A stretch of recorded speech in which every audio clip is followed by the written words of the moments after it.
السلام عليكم ورحمة الله وبركاته. سعد الله مساءكم بالخير والمسرات أعضاء شباب الحيمة وضواحيها الترفيهية. نطل عليكم اليوم من هنا من جوار الأستاذ العزيز، بعد أن التقينا به حروفا نصية ثم تسجيلات صوتية، ثم تطور الوضع من الانتقال من جروب المرحوم مالك أحمد سعيد هجر رحمة الله تغشاه، ثم انتقلنا إلى جروب الذي أسسه الأستاذ القدير أبو سمران، جروب الحيمة وضواحيها. كانت التواصل والاتصال بالحروف والمعاني في الردود والقضايا والنقاشات الساخنة والمواقف الثابتة للأستاذ بسام رحيمان داخل جروب، سواء كانت مواقف دينية تمس العقيدة وتمس مبادئ الدين الإسلامي الحنيف، أو كانت مبادئ وطنية تمس الوطن الحبيب وثوابته الراسخة. كان مدافع ويذود عن هذه الثوابت بكل ما أوتي من قوة. بدأ الإعجاب وبدأ التطور مع بسام رحيمان عندما كنت أتابع ردوده وأتابع تفاعله مع هذه القضايا، ثم انتقلنا إلى الخاص. بعد ذلك أول مرة أرسل لي، لا أذكر أي أبيات من سجع أنامله ومن إبداعه، بدأت في إلقاء حروفه وكلماته التي كان ينسجها في عبر التواصل الاجتماعي بالواتساب. ثم يعني كانت كلماته تلامس شغاف القلب وإحساس منقطع النظير. ولأول مرة أسجل وألقي كلمات شعرية للأستاذ بسام رحيمان، منها أنا اليمني يا صنعاء، ومنها الحرب لعنة الأجيال، وأكثر قصيدة وأكثر كلمات معبرة حتى أنا عندما أسمعها للمرة الأخيرة ولمرة أخرى أحس بالكم الإحساس الذي في الكلمات والحروف، حتى الإلقاء لا أستطيع أن أوصف لكم ذلك الإلقاء اللي أهجرتني، القصيدة المشهورة التي ما أشاد بها الجميع. نعم، بسام رحيمان التقينا به نصا وحرفا، واليوم التقينا به روحا وجسدا هنا في ضيافته. أكرمنا كرامة حاتم الطي هو والأستاذ أبو سمران والأخ إبراهيم حزام ومهدي أخو الأستاذ بسام، وكما موجود معنا الأخ العزيز أبو هشام اليمني. أتمنى في هذا الجمع أن يكون موجود بيننا الأستاذ صادق العموري، الذي هو عبارة عن حالة تذمرية للشعب اليمني، الذي يريد أن يشوف طباع الشعب اليمني عندما يكون أوضاعه النفسية أو الاقتصادية أو المادية أو تعتقن حالته، فلينظر لصادق العموري، وهذا هو نسخة كربونية من الشعب اليمني، يعكس حالته المزاجية في طروحاته. يوم يكون عالم، يوم يكون مثقف، يوم يكون متنور، يوم يكون جني. مساء الخير يقولها 6 صباحا، وصباح الخير يقولها الساعة 10 مساء. المهم صادق العموري هو يعتبر الروح الحقيقية لليمني عندما يرتكب. بس للأمانة صادق العموري بحر من العلم، بحر من الثقافة، بحر من الفن، بحر من الأدب، في كل الأشياء. صادق العموري لا توصفه الكلمات. أتمنى أن يكون موجود أيضا العم والأستاذ الجليل أبو يوسف، ذلك الوطني الغيور على وطنه. وأتمنى أن يكون موجود الحسد بكيل الطبع الذي شبهني به الشاي الحليب. وأتمنى أن يكون موجود القلب عبد الله عبد الفتاح، له من الشوق والاحترام ما يفوق السماوات. وأتمنى من أن يكون الجروب يجتمع كذا على وجه الواقع ونتبادل الحديث مع بعض. والمهم طال الكلام،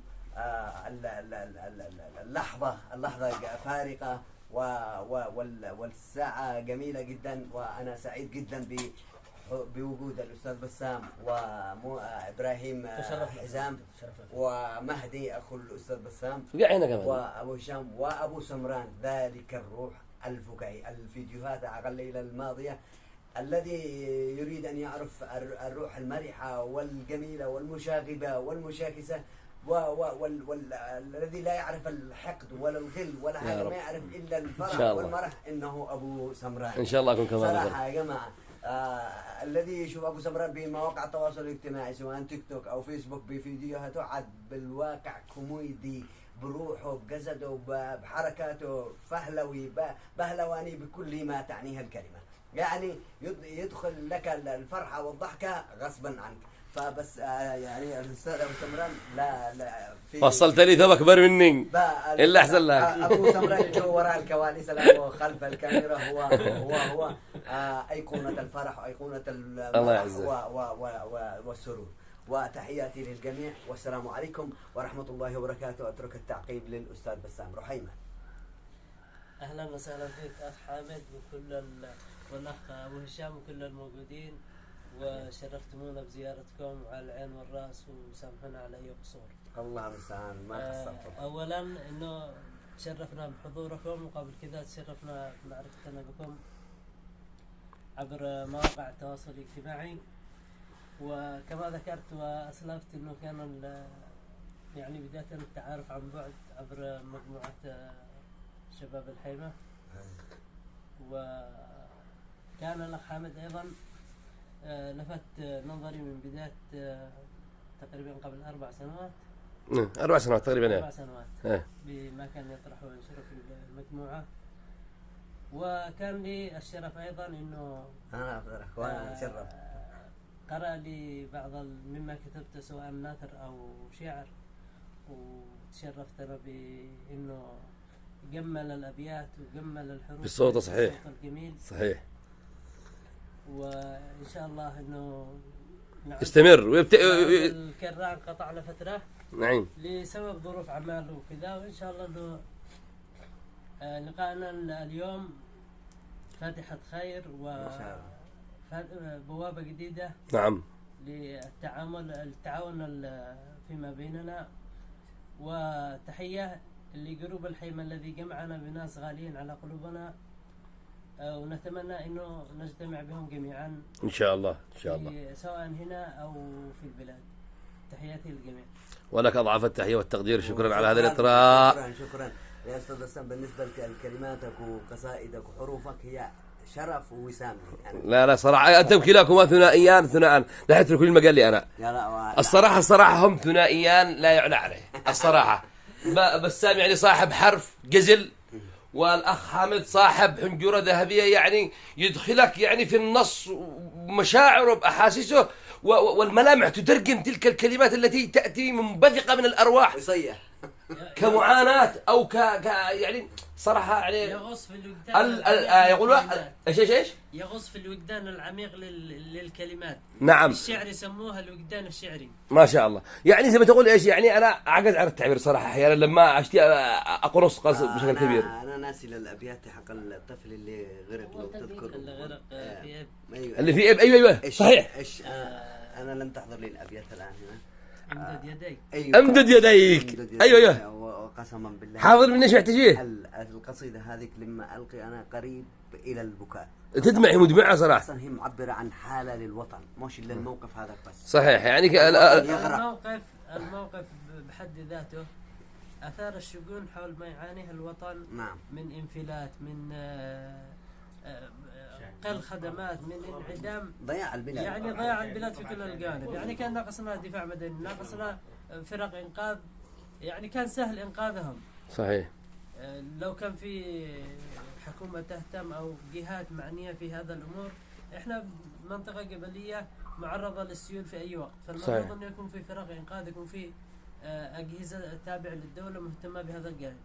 فالمشهد يعني هو اوقع اليمنيين ككل، لكن انا اثار بقلبي بشجوني انه مش غرقهم حادثة الغرق بس، حادثة الحياة التعيسة اللي يعيش البلاد من انعدام خدمات، انعدام جهات رقابية، انعدام امور رئيسية. يعني ناهيك عن التهور حق السائقين، يعني يشتي الله عن تهور السائق، يعني ما فيش. يعني احنا مقدمين على مثلا على احداث، على كوارث البلدان المتقدمه الان.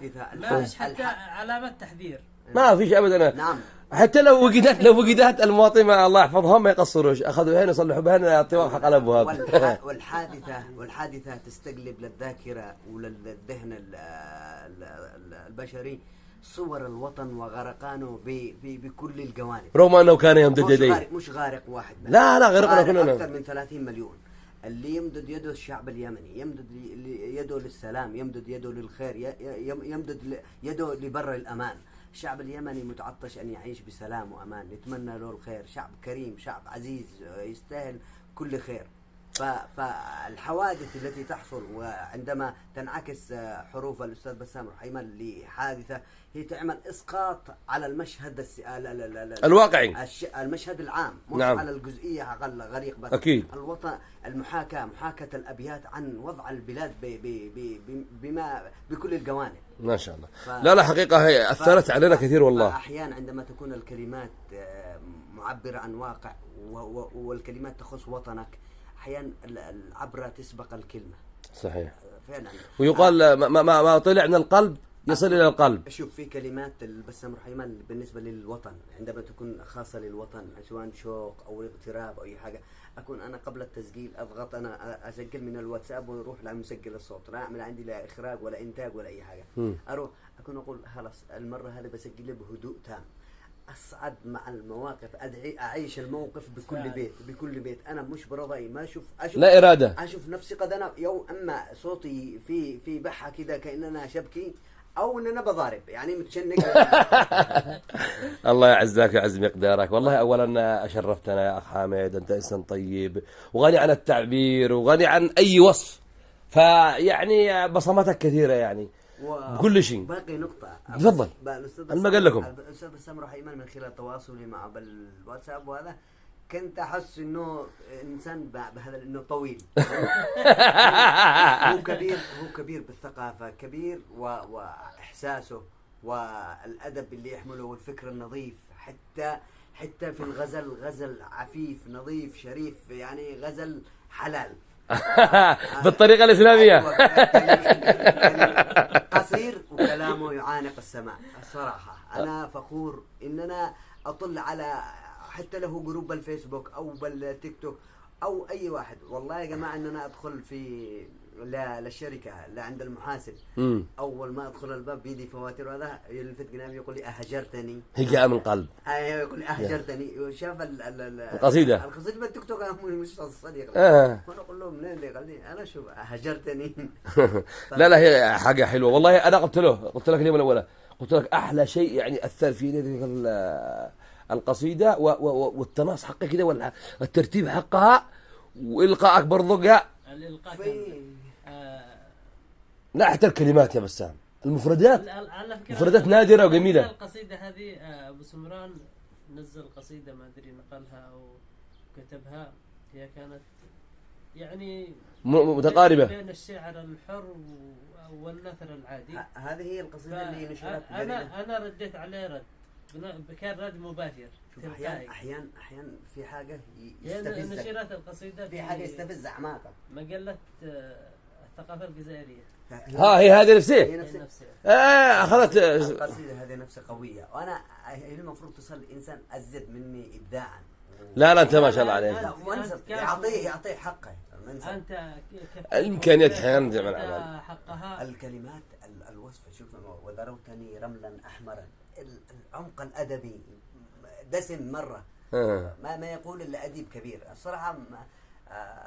الأستاذ بسام رحيمان فيه من لا عندما شوف أنا بقول لك بسام ما شاء الله عندما يلقى الفراغ الذهني وبعيدا عن كذا ينطلق ما شاء الله. لكن احنا الآن ما فيش واحد يمني ما يعانيش. يقول المعاناة تولد المواهب اللي هم بفراغ، لكن الآن لا فرق. يعني عندنا شغل، ملتزمين بدوام، ملتزمين بتربية الأبناء، ملتزمين بالمفاقدة حق الأطفال، حق كذا، حق الآباء، الأخوة. يعني في ضغط هموم ما أعتقدش يعني حتى تشيل القلم تريد تكتب تجي لك حاجة. باقي على فكرة التسجيل كمان صعب، مش سهل. التسجيل مش لا عارف. لا ميكروفون، أنا بقول لك لا ميكروفون ولا عبر برامج. أرجع من جديد. كم سجل حاليا؟ سجلها 5 مرات 10 مرات. ممكن أحيانا وأنا واقف على فكرة ما أعرف أسجل وأنا جالس، وأنا أمشي أدوق كأن أنا حاضر، كأني محاضر. تعيش الدور. والله ما أقدر اذا ما اناش واقف وامشي ذاك الغرفه ما يجيش الاحساس. على العموم احاول اختم هذا اللقاء الجميل، ربنا يحفظكم ويديم اللقاء هذا. سعيد جدا. وديك الصحة والعافية ويسترك بالدنيا والآخرة. سعيد جدا ولا وجودي معاكم. لا واحنا نحن اسعد. ما فيش ولا الكرم اللي احنا مقصرين والله. احنا اكثر سعادة منك بوجودكم وحضوركم. الله يفتح عليكم ويحفظكم ان شاء الله. اللقاء كان منتظر يعني منذ سنوات. واحنا ما عملنا الواجب وكان قليل في حقكم. لا والله وفيتم وكفيتم بارك الله. اقول لك ان كثرنا فهم يستاهلوا وان قصرنا فسموها منكم. وقد انا احب هذا قليل. المصريين يمني مصريين امانه انت تضحك. واشكر الاخ العزيز ابراهيم حزام. واتمنى انه اكون عند حسن ظن الجميع وكل من ظن بي. والله حياك الله الاخ ابراهيم عبد الوهاب حزام الفيشي، حياك الله. شكرا لك ايضا على تواجدك معنا وعلى جمالك الطيب هذا والبراءه التي تحملها في داخلك. احنا نتشرف بحضور الاخوه الكرام حمد والاخ ابو هشام الامر قال الكاميرا عنده. اسعدنا وجودكم حقا والله العظيم. وانت بجد اسعدنا وان شاء الله تتكرر وللامانه هذا ابراهيم حزام انسان بشوش وطيب وعلى طول اندمج معنا من اللحظات الاولى. تسلم والله. طيب جدا وقريب. انا اندمجت معكم. فهو ليس حزام امان انما حزام القلب هذا ابراهيم. الله بس ما دوخ بيدي ما كان كلمني انجليزي. لا عادي. المهم ولا ننسى الاخ ابو احمد، حياك الله ابو احمد، شكرا على وقفتك وربنا يحفظك ويبارك فيك. ان شاء الله هذا الفيديو كنت ذكريات لنا، واحتمال نشره معي بقناتي على اليوتيوب يعني كذكريات عشان الجوال يتحمله. والاخ ابو هشام الطيب الاصلي والضيف العزيز الغالي، والله ما نسينك، ولكن يعني كما يعني الدويتو اللي هو الاخ ابراهيم الاخ حامد والاخ بسام يكفي انه سهران. ربنا يحفظكم. وكما هي مني انا الاخ المسكين اللي تعرفوا منه دائما، ربنا يحفظكم ويوفقكم يختار لكم ما فيه الخير والصلاح. انا ابدا لك بقى 16 دقيقه الا احسن لك. بعدين تقسموه عنا. لا ولا نقسمه ولا شيء. ربنا يوفقكم وفي امان الله. اسال الله العلي القدير ان يوفق المغتربين كامل. الله يعزنا عز لا يهان. والحمد لله انه اجتمعنا يعني كنا سنوات نقول نلتقي وكل شيء توفيق من الله. في امان الله. مع السلامه.